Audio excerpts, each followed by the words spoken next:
이제 김준 목사님 나오셔서 내 행복을 위하여라는 말씀으로 말씀을 선포하시겠습니다. 많은 은혜를 누리시길 바랍니다.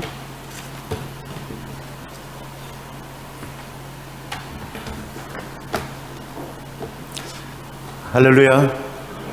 네, 너무 오랜만에 또 뵙습니다. 또 이렇게 복된 주일 사랑하는 분들과 함께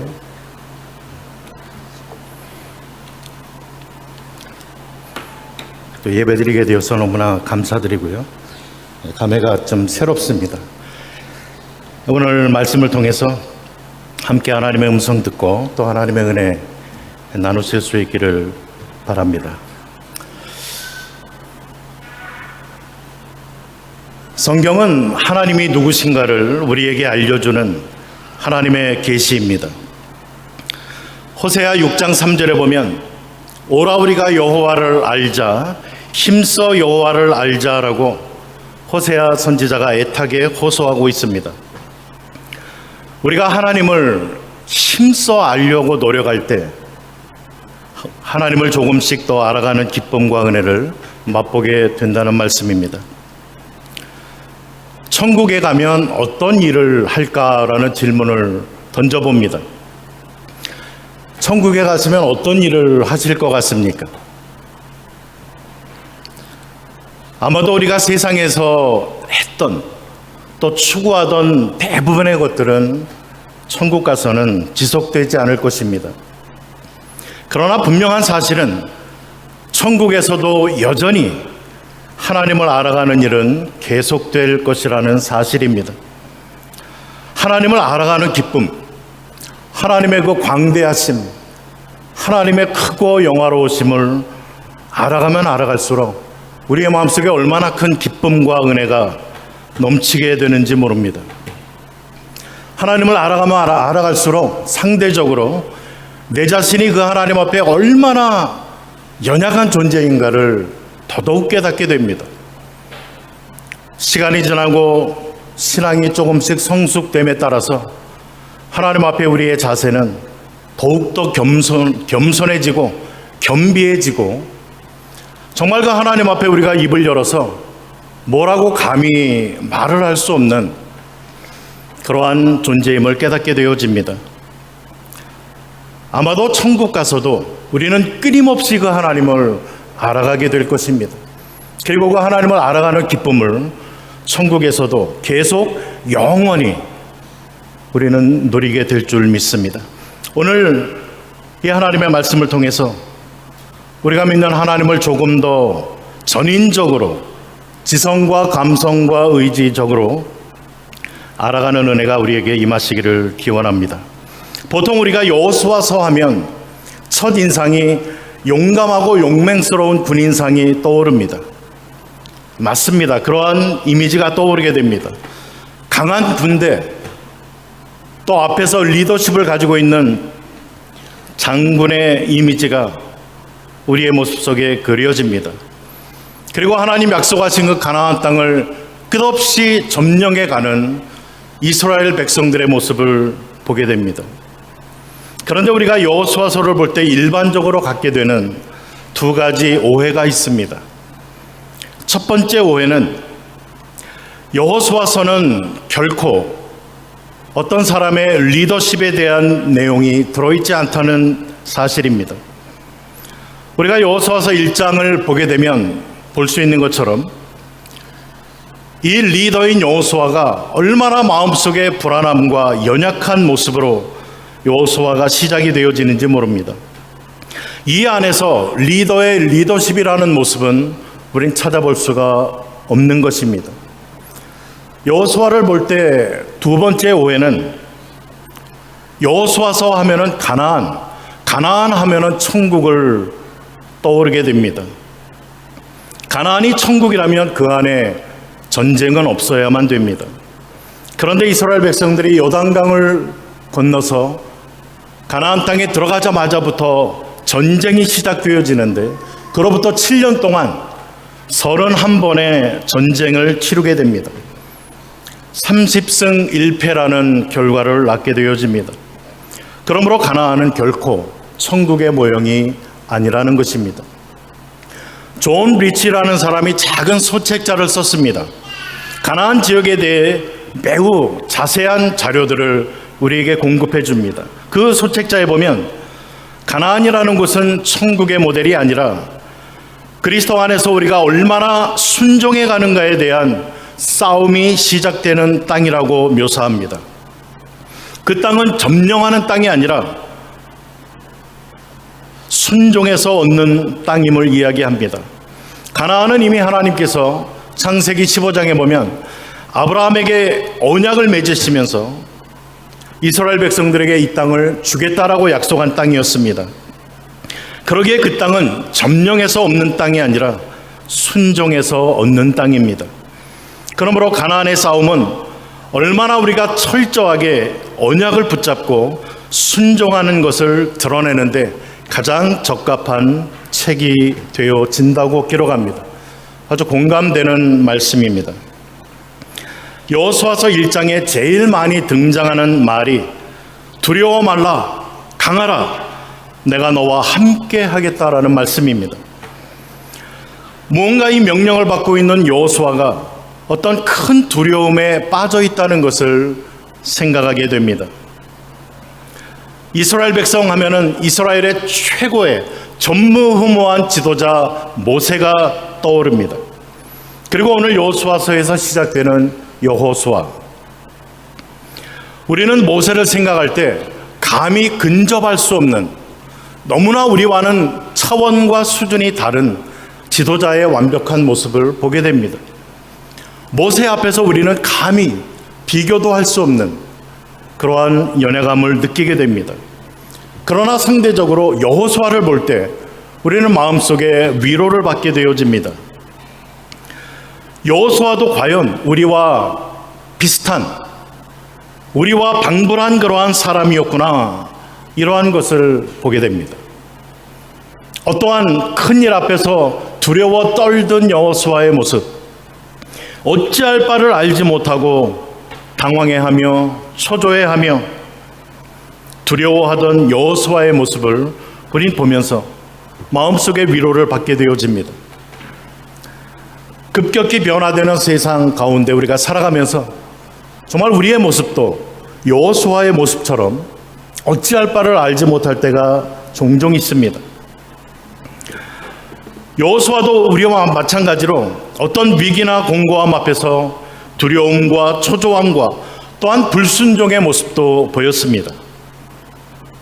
그런데 이러한 초라한 인간을 어떻게 하나님께서는 붙잡으셔서 하나님의 전능하심과 하나님의 존귀하심을 드러내는가에 초점이 맞추어져 있습니다. 성경은 결코 영웅전이나 어떤 인물을 본받게 하기 위한 책이 아닙니다.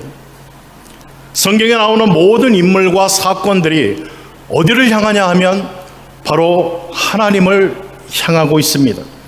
하나님이 누구신가를 우리에게 잘 보여주는 책이라는 사실입니다. 오늘 본문 여호수아 1장에서도 이스라엘의 대지도자 모세가 죽은 후에 바로 그 뒤를 이어서 여호수아가 갑자기 200만이 넘는 이스라엘 백성들을 이끌고 약속의 땅을 향해 나아가야 되는 그러한 아주 급박하고 두려운 처지에 처해 있는 모습을 보게 됩니다. 모세가 이스라엘의 최고의 지도자인 반면에 여호수아는 광야 40년 동안 모세의 옆에서 모세를 수종 들었던 자였습니다. 누구보다도 여호수아는 이스라엘 백성들이 얼마나 목이 곱고 완악한 백성이고 틈만 나면 불평하고 원망하고 심하면 돌을 들어서 지도자 모세와 아론을 쳐서 죽이려고까지 여러 번 충동당했던 백성이었음을 너무나 잘 알고 있는 사람이었습니다. 그러한 이스라엘 백성들을 앞에 놓고 이제는 모세가 아닌 자신이 이 백성들을 가나안 땅으로 이끌어야 된다라는 이 큰 부담감을 안고 있었습니다. 아마 할 수만 있으면 그 자리를 피하고 싶었을 것입니다. 울고 싶은 그러한 심정, 막막함, 어찌할 바를 알지 못하는 여호와의 모습이었음을 우리 감히 짐작해 볼 수가 있습니다. 이러한 여호수아와 이스라엘 백성들에게 하나님께서는 오늘 말씀을 주십니다. 하나님께서는 이미 모세를 통하여 여호수아에게 몇 번 격려의 말씀을 주셨었습니다. 신명기 3장 28절에 보면 하나님께서 모세에게 명합니다. 모세야, 너의 수종들은 여호수아에게 가서 내 말을 전해라. 너는 여호수아에게 명령하고 그를 담대하게 하며 그를 강하게 하라. 그는 이 백성을 거느리고 건너가서 내가 볼 땅을 그들이 기업으로 얻게 하리라 하셨느니라. 이러한 말씀을 먼저 주셨습니다. 그리고 신명기 31장 7절과 8절에 보면 반복합니다. 또 모세에게 명하여서 여호수아에게 말을 전하라고 하는데 이제는 온 이스라엘 백성들을 다 모아놓고서 백성 전체가 듣는 앞에서 하나님의 말씀을 대언합니다. 모세가 여호수아를 불러 온 이스라엘의 목전에서 그에게 이르되 너는 강하고 담대하라. 너는 이 백성을 거느리고 여호와께서 그들의 조상에게 주리라고 맹세하신 땅에 들어가서 그들에게 그 땅을 차지하게 하라. 그리하면 여호와 그가 내 앞서서 가시며 너와 함께 하사 너를 떠나지 아니하시며 버리지 아니하리니 너는 두려워하지 말라 놀라지 말라. 오늘 우리가 읽은 여호수아 1장 1절로 9절에 있는 그 말씀이 정확하게 이미 신명기에 2번이나 반복되고 있는 것을 보게 됩니다. 이러한 말씀을 여호수아는 개인적으로도 듣고 온 이스라엘 백성들이 모여있는 가운데에서도 하나님의 음성을 들었지만 여전히 그의 마음속에 두려움과 막막함은 어찌할 수 없었습니다. 그러한 여호수아에게 하나님은 다시 나타나셔서 이제 모세가 죽은 후에 오늘 본문의 말씀을 주고 있는 것입니다. 하나님께서 오늘 본문의 여호수아에게 3가지의 명령과 3가지의 약속을 주십니다. 먼저 3가지의 명령은 2절로 5절에 보면 이 백성들을 이끌고 요단을 건너가라 라고 이야기합니다. 요단을 건너가라.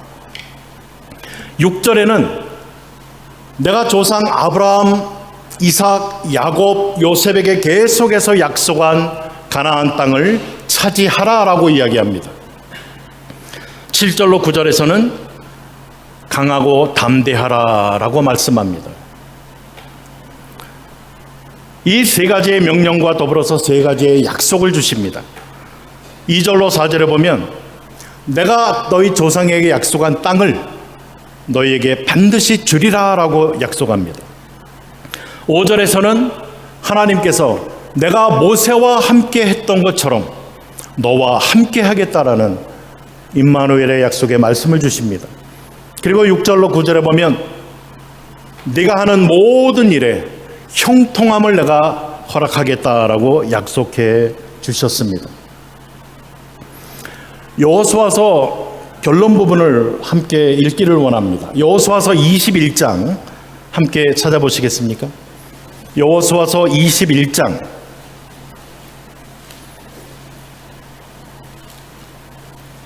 43절로 45절 말씀입니다.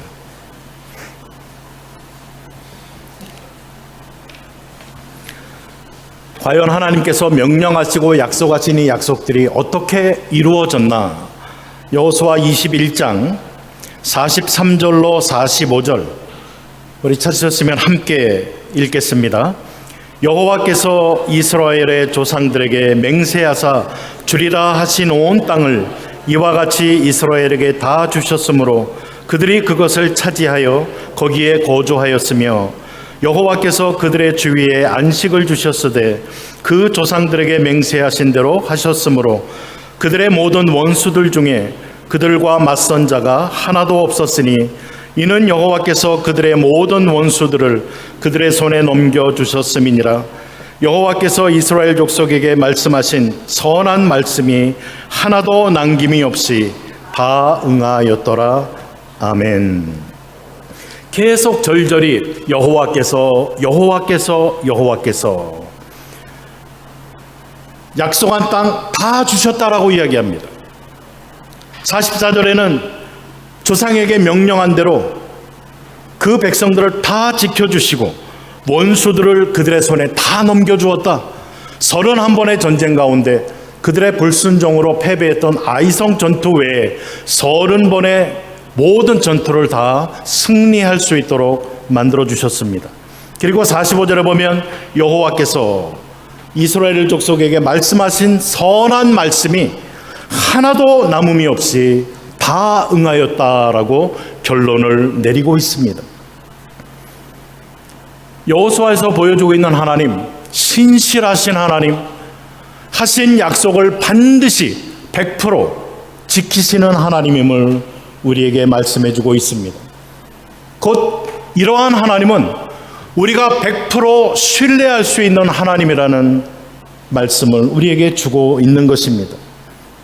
그러므로 여호수아서는 전투에 관한 이야기가 아닙니다. 31번의 전쟁을 통해 30번 이기고 한 번 패한 전쟁의 이야기가 아니라 믿음과 순종의 이야기라는 것입니다. 어떻게 이스라엘 백성들이 하나님을 믿고 순종하고 의지함으로 승리할 수 있었는가를 여호수아서를 통해서 우리에게 명확하게 보여주고 계신 것입니다. 우리의 신앙의 삶의 질은 바로 하나님과의 관계에 달려 있다는 말씀입니다. 과연 우리의 삶 속에 우리가 하나님을 주인으로 모시고 그 주인 대신 하나님을 믿고 순종하며 하나님 약속하신 약속들을 체험하며 나아가는가, 아니면 내가 주인이 되어 하나님 말씀의 불순종을 통해 아이성의 패배처럼 하나님을 믿지 못하고 패배의 쓴 잔을 마시며 살아야 되는가가 결정이 되어지는 것입니다. 성경에는 두 가지 문화가 공존합니다. 하나는 구약적인 히브리적 세계관이 있습니다. 그리고 또 하나는 헬라적인 그리스 세계관이 있습니다. 히브리인들, 성경에 쓰여진 유대인들, 이 유대인들에게 있어서 믿는다라는 것은 자기의 전체를 맡기는 것을 의미했습니다. 원어에 보면은 확고한 확신입니다. 그냥 나 믿어 정도가 아니라 이거는 아주 나의 생을 위탁할 정도로 확고한 확신. 히브리적 세계관의 믿음은 바로 이러한 확신을 이야기합니다. 그들은 누구를 믿는다라고 하는 것은 그 사람을 완전히 따라가는 것을 가리켰습니다. 그를 따라 어디든지 가며 그가 시키는 일은 아무리 내 이성과 내 머리로 이해가 되지 않아도 그대로 하는 것을 의미했습니다. 그래서 그들에게 믿음이라는 것은 바로 삶 자체였습니다. 믿음, 순종, 삶, 히브리인들에게서는 이 개념이 전부 하나입니다. 그러나 그리스인들에게는 다릅니다. 믿음이라고 하는 것은 그를 믿어주고 신뢰하는 것이지 그 사람을 따라가는 것은 아니었습니다. 그 사람을 인정하는 것과 그 사람이 하자고 하는 대로 그대로 따라하는 것은 완전히 별개의 문제였습니다. 그들은 얼마든지 믿으면서도 그 사람을 따르지 않을 수가 있었습니다. 왜냐하면 그들의 사고방식 자체가 철학적이고 자기들의 생각한 것이 바로 삶으로 연결될 필요가 없었기 때문입니다. 오늘날 우리의 일반적인 생각은 히브리적이 아니라 그리스적 세계관을 가지고 있습니다. 그래서 우리는 이원론화하는 데 굉장히 익숙해 있습니다. 교회와 세상, 안과 박, 자꾸 우리는 이분화합니다. 주일과 평일. 그들은 기독교의 진리를 모두 인정합니다. 그들에게 믿습니까? 라고 물으면 믿습니다. 아멘. 그러고 답합니다. 그러나 결코 그 말씀대로 살 필요를 느끼지 못합니다. 그들의 생각은 믿으면 되는 것이지 꼭 그대로 살아야 할 필요가 어디 있느냐라고 말합니다. 그러므로 히브리인들이 생각하는 성경이 이야기하는 온전한 믿음이 되려면 헬라인들이 생각하는 믿음의 실천을 더해야만 했던 것입니다. 우리가 잘 아는 야고보 사도는 가장 대표적인 믿음으로 아브라함의 믿음을 들고 있습니다. 아브라함의 믿음은 어떤 믿음이었습니까? 우리가 아는 것처럼 창세기 15장 6절에 보면 하나님이 여호와를 믿으니 여호와께서 이를 그의 의로 여기셨다라고 이야기를 합니다. 아브라함이 여호와를 믿으니 히브리적 믿음, 그 여호와를 믿기에 나의 삶 전체를 그 하나님 앞에 위탁하는 믿음, 이러한 믿음을 아브라함이 가졌었다라고 이야기를 합니다. 아브라함이 무엇을 믿었습니까? 하나님께서 약속을 주셨는데 아이를 주지 않습니다. 그러자 실망하고 낙심한 아브라함이 내가 데리고 있는 종 엘리에셀이나 그냥 제가 아들처럼 삼고 살겠습니다. 그때 하나님께서 아브라함을 밖으로 부르십니다. 그러면서 하늘의 별을 보아라. 그리고 땅의 모래알들을 보아라. 너희 자손이 이와 같으리라 라는 약속을 줍니다. 인간이 많은 경우로 볼 수 있는 하늘의 별의 숫자가 몇 개나 되는지 혹시 아십니까? 그 오스트레일리아의 천체 물리학자가 계산을 했습니다. 우리가 지금 나와 있는 그 버블 만환경이나 이런 천체를 관찰할 수 있는 만환경을 가지고 우리가 볼 수 있는 별의 숫자가 7 곱하기 10의 22승이라고 합니다. 7에다가 공을 22개를 더한 숫자. 인간이 많은 경우로 헤아릴 수 있는 숫자라고 이야기를 합니다. 하나님은 아브라함에게 너의 자손을 이와 같이 많게 해주겠다라는 약속을 합니다.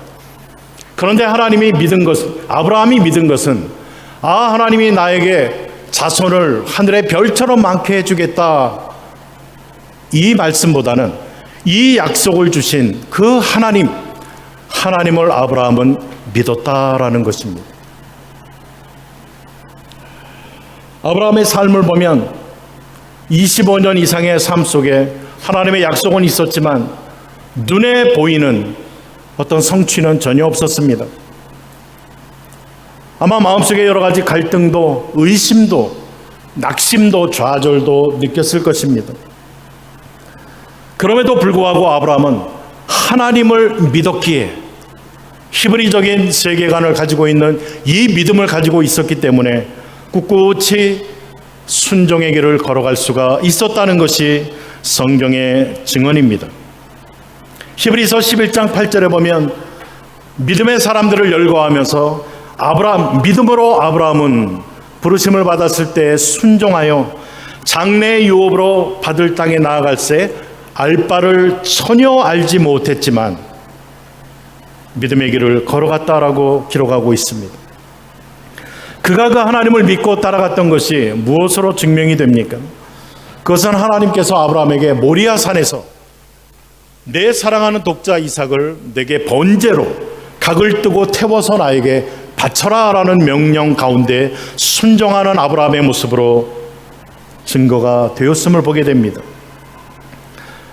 믿음의 장 히브리서 11장 17절로 19절에 보면 아브라함은 시험을 받을 때에 믿음으로 이삭을 드렸다라고 증언합니다.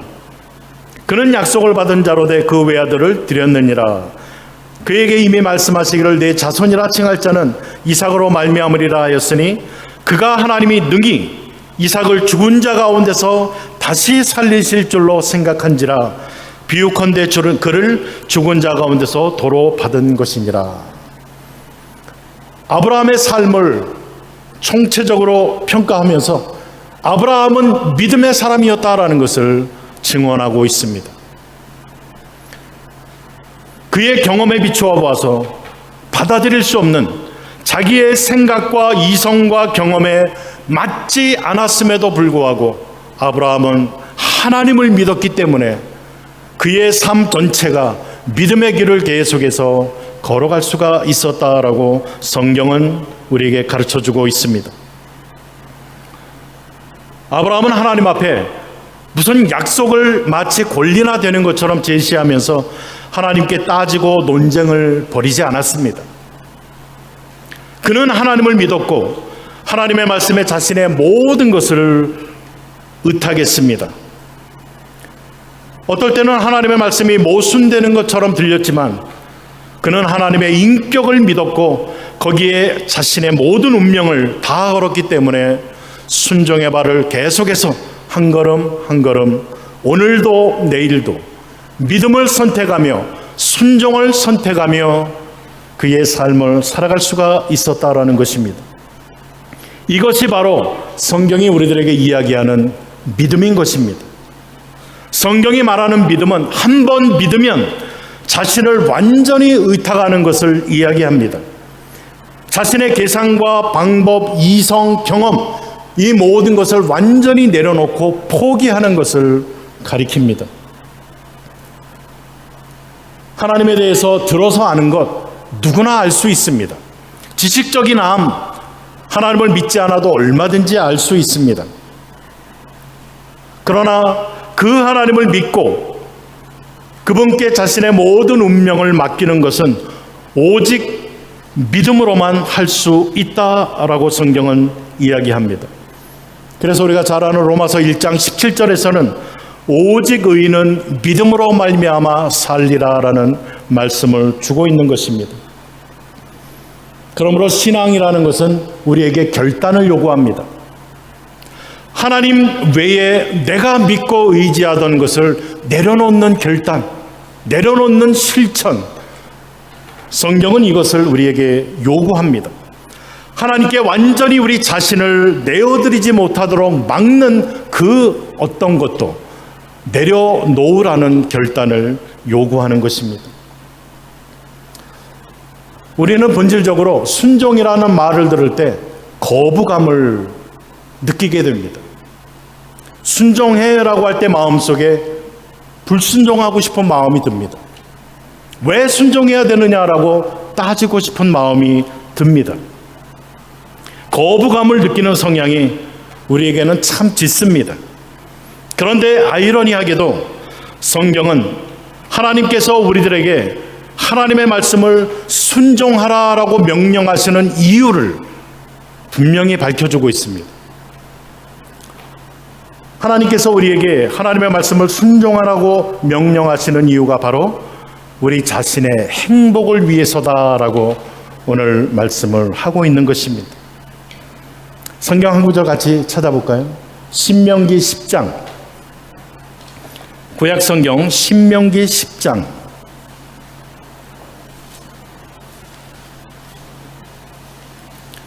12절과 13절입니다.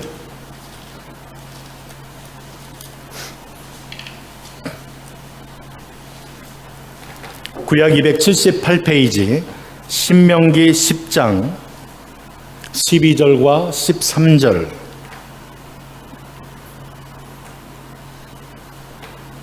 함께 읽습니다.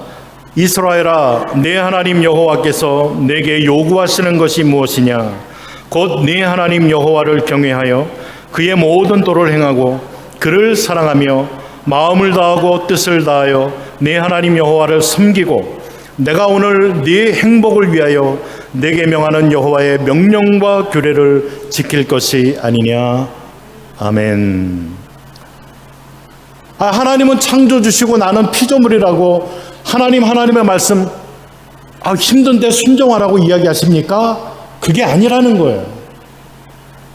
왜 하나님께서 그렇게도 성경 전체를 통해서 누누이 반복하면서 내 모든 규례와 율법과 말씀에 너희는 순종하라, 복종하라 라고 강조를 하느냐? 그 목적은 하나, 바로 우리 자신의 행복을 위해서다 라고 오늘 분명히 이야기하고 있다는 거예요. 우리가 하나님을 믿고 살아가면서 신앙생활을 해나가면서 하나님이 우리에게 주시고자 하시는 진정한 행복을 맛보기를 원한다면 오늘 말씀의 귀를 기울여야 될 줄 믿습니다. 내 행복을 위하여 내가 너에게 명하는 이 하나님의 말씀, 율법의 말씀을 그대로 다 지켜 행하라라는 하나님의 마음.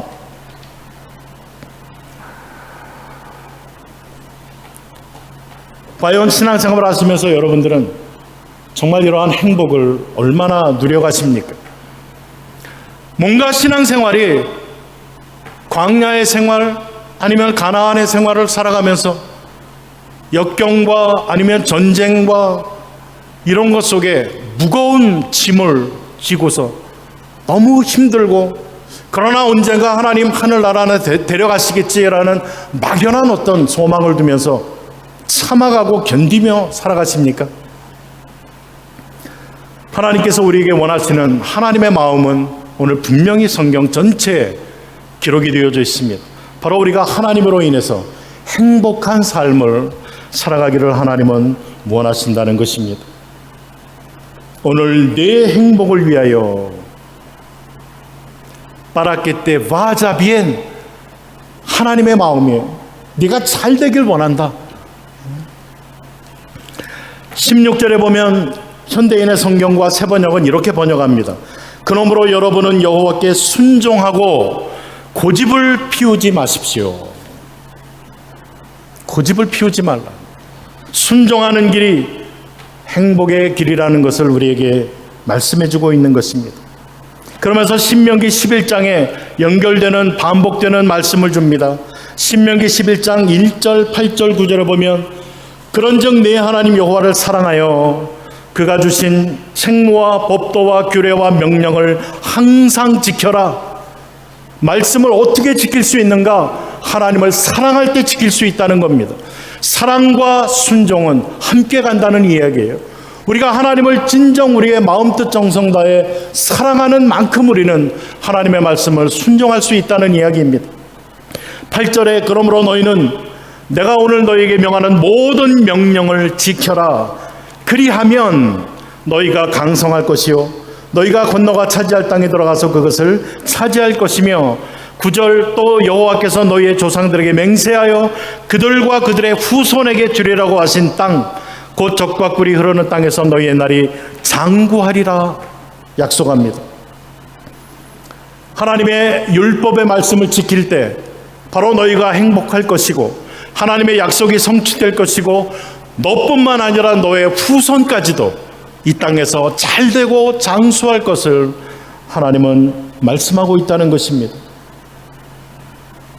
이 말씀들을 보면 우린 하나님을 사랑하는 사랑하는 사람이 당연히 그 사랑한 사람의 말을 순종하는 순종, 사랑과 순종이 하나가 되어질 때 하나님께서 우리에게 주시고자 하시는 진정한 신앙인의 행복을 우리는 맛보며 누리며, 나뿐만 아니라 나의 자자손손 이러한 복을 누리며 살아갈 수가 있게 된다라고 성경은 가르쳐주고 있는 것입니다. 어떻게 하면 이러한 행복을 누릴 수 있는가? 오늘 본문은 우리들에게 아주 심플하게 가르쳐줍니다. 그리고 아주 명확하게 가르쳐줍니다. 그것은 주야로 여호와의 말씀을 묵상하라라는 것입니다. 묵상, 자기의 생각이 하나님의 말씀으로 하나님으로 지배받을 수 있도록 묵상하는 것이 비결이다라고 이야기를 합니다. 나의 삶의 전체가 하나님의 말씀에 붙들려 살아가도록 너희는 힘써라라고 오늘 말씀합니다.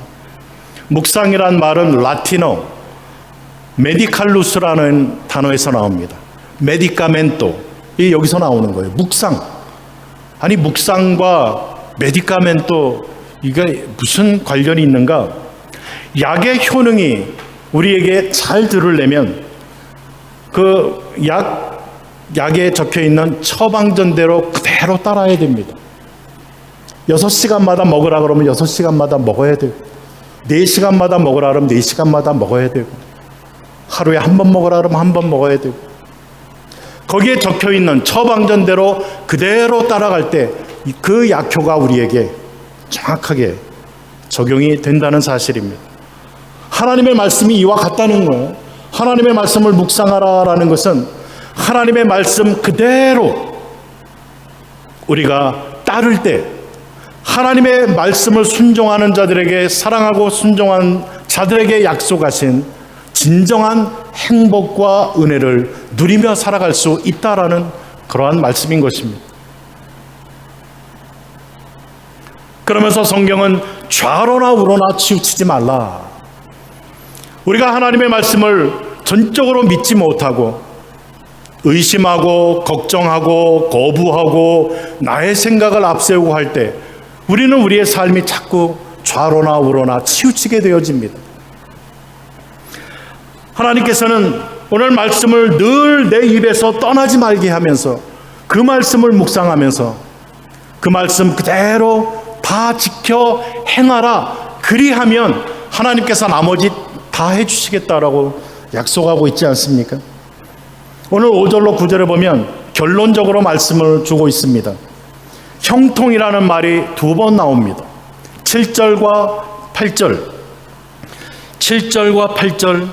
오직 강하고 극히 담대하여 나의 종 모세가 내게 명령한 그 율법을 다 지켜 행하고 우로나 좌로나 치우치지 말라. 그리하면 어디로 가든지 형통하리라.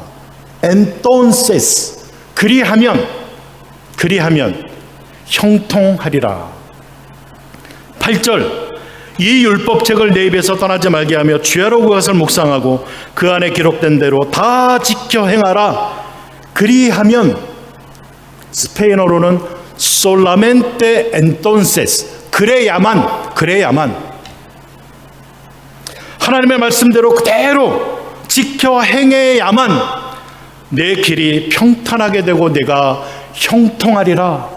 내가 엑시토 성공할 것이다 라고 우리들에게 강조하고 있는 것입니다. 우리 모든 사람들은 성공하기를 원합니다. 바로 오늘 여호수아 본문 말씀이 성공의 비결, 잠깐 세상의 성공이 아니라 하나님께서 주시는 완벽한 성공, 형통, 이러한 형통을 우리에게 주시겠다라고 약속하고 있습니다. 형통을 이야기할 때 우리가 원하는 대로 되는 것이 형통이 아닙니다. 원어에 보면은 이 형통이란 단어는 하나님의 뜻대로 이끌림을 받는 삶을 형통이라고 이야기를 합니다. 그래서 창세기 39장 보면 요셉의 삶을 이야기하면서 형통이란 말을 계속 사용하고 있습니다.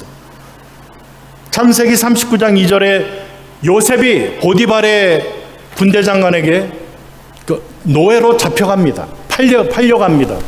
그런데 노예로 팔려갔는데 그 단락 속에 하나님께서 요셉과 함께 하심으로 형통하였다라고 시작을 합니다. 3절과 5절에 보면은 보디발의 아내에게 오해를 사고 모함을 받으면서 그가 감옥에 갇히게 되어집니다.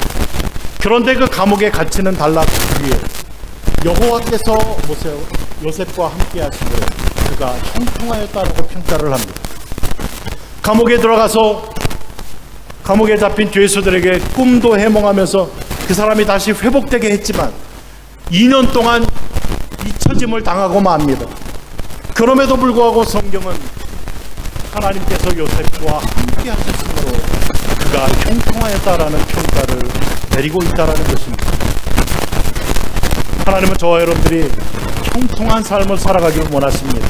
그 형통은 내가 원하는 대로가 아니라 하나님의 뜻대로 하나님의 섭리대로 붙들려 이끌림을 받아가는 삶을 하나님은 살아가기를 원하신다라는 말씀입니다. 오늘 본문의 이 약속은 자연스럽게 주어지는 약속입니다. 하나님의 말씀대로 순종하면 entonces, solamente entonces, 오직 그래야만, 이게 유일한 방법입니다. 그럴 때 하나님은 우리의 삶에 진정한 행복을 주시겠다라는 약속인 것입니다. 우리가 살아가면서 우리의 마음이 자꾸 약해질 때가 있을 것입니다. 이민 생활을 또 해나가면서 참 앞을 내다볼 수 없는, 너나 할 것 없이 얼마나 어려움을, 힘듦을 호소하는지 몰라요. 이러할 때에 우리는 우리의 시선을 하나님께로 향하여 하나님을 바라보아야만 됩니다. 그리고 하나님의 약속의 말씀을 붙들어야만 된다라고 성경은 우리에게 오늘 말씀해 주고 있습니다. 그래서 오늘 말씀 전체를 보면서 하나의 이러한 공식을 만들 수 있다고 생각합니다. 하나님을 사랑하는 그 사랑, 하나님을 사랑하는 자는 당연히 그분을 믿기에, 그분에게 나의 전 삶을 위탁했기에 그 하나님의 말씀을 순종하며 따르는 삶을 선택하게 되어집니다. 하나님을 사랑하는 사랑, 그 하나님을 믿는 믿음, 이에 자연히 따르는 순종, 이러한 삶을 살아갈 때 하나님 우리에게 허락하시는 행복한 삶을 살아가는 신앙인이 되어진다는 공식입니다. 우리가 여호수아서 1장과 전체 여호수아서를 통해서 확인할 수 있듯이 하나님은 당신의 약속을 신실하게 지키시는 하나님이십니다. 오늘 그 하나님을 믿고 그 하나님을 더욱더 알아가고 그 하나님을 더욱더 사랑하심을 통해서 우리의 삶 속에 하나님의 말씀대로 순종하는 삶을 살아가실 수 있기를 바랍니다. 그리고 이러한 삶을 통해서 하나님이 진정으로 여러분들에게 주시고자 하시는 행복한 삶을 살아가시는 우리 충일교회 모든 성도님들 되시기를 주님의 이름으로 축복을 드립니다. 기도하겠습니다. 하나님 감사합니다. 우리를 구원하여 주시고 우리로 하여금 하나님을 사랑하며 하나님을 믿을 수 있도록 성령을 통해 깨달음을 주시고 은혜를 주시는 하나님 감사합니다. 오늘 말씀을 통해 사랑의 하나님, 그 하나님을 믿기에 우리가 하나님의 말씀대로 좌로우로 치우치지 아니하고 순종하는 삶을 살아갈 수 있는 저희들, 날마다 순간마다 순종을 선택하며 믿음의 행진을 해나갈 수 있는 저희 모두가 되게 하여 주옵소서. 그래서 하나님 약속하신 대로 참된 행복을 맛보며 누리며 증거하며 그 하나님을 기뻐하며 살아갈 수 있는 저희 모두가 되어질 수 있도록 은혜 베풀어 주옵소서. 예수님 이름으로 기도드립니다. 아멘.